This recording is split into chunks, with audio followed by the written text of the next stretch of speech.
So once again my friends, I welcome you all to my YouTube channel Mechanical Engineering and Design Services. As you see in my previous videos, I hope you all like that, and my previous video was on how to create core and cavity using NX Mold Wizard tool. So today I'll just talk of first what actually the Mold Wizard is.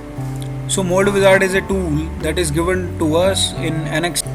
In NX Mold Wizard system, we have provided with all the tools that we are required to create a mold box.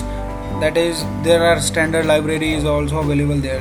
Cavity, rotation, and family mold options are also available there. So we can just create.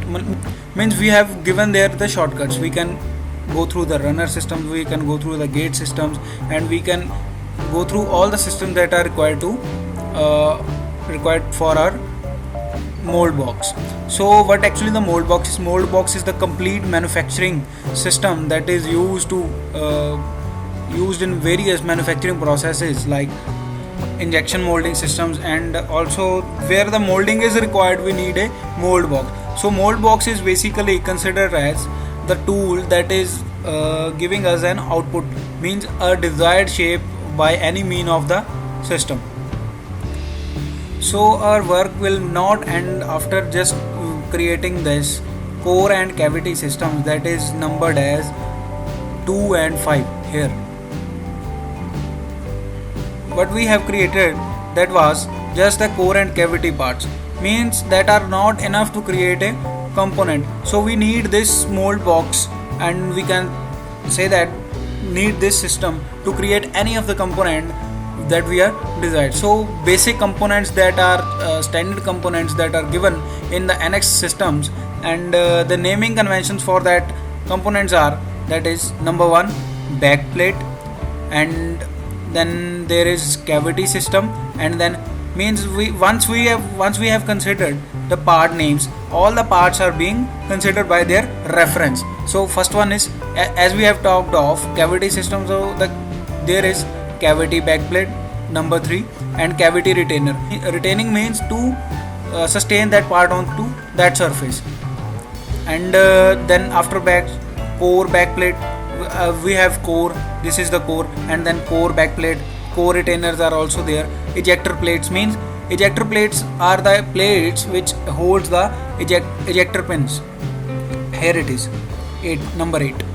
So and ejector retainer plates are there, ejector pins are there here, and front plate is there over here, and guide bushes are also there, guide pillars are there. Guide pillars means, as these things are clear from their names, that guiding the core and cavity part to mate each other. And then the locating ring is there, that from where the sprue from where the plunger will go inside and plunge the molten metal or any material inside it. So springs are there. So these are such the standard parts available in the mold box library inside the Mold Wizard tool. So today we talk of, and I will show you how to add those parts in it, and there are several types of mold boxes available. According to your need you can choose the parts. So please forward to the NX Mold Wizard tool. So in my previous video I have created a core and cavity of a basket, that is, I'll show you here. So here is the core and cavity that I have prepared in the last video session. So here you can see this is a mold box that is viewing in a window. So here are some of the components that are viewing. So let's see how to attach these standard components to our product.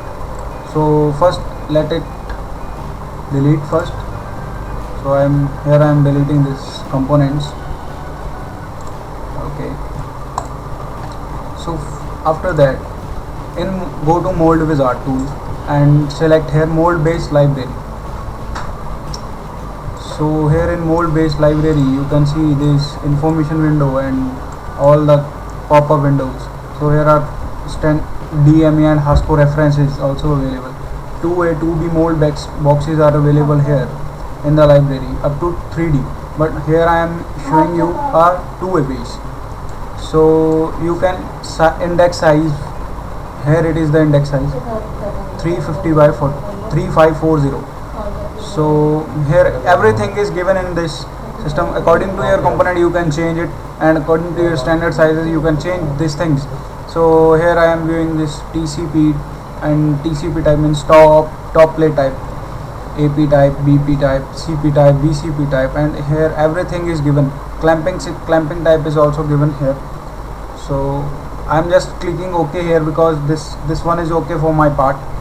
So I'm clicking just OK here, and you will see how these components will be joining one by one to this core and cavity. So let's see.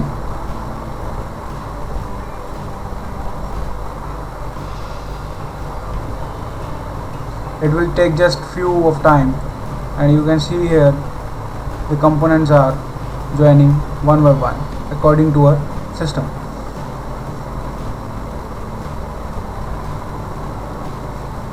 Updating one by one and relocating their original positions according to the component size. So here you can see we have attached the components. So after adding those parts into our product, so here I have just prepared a cutout for these things, because these things are just added as it is. In it you have to cut out all the things from this thing, and after that I have created this exploded view, you can see here, and here it is the part.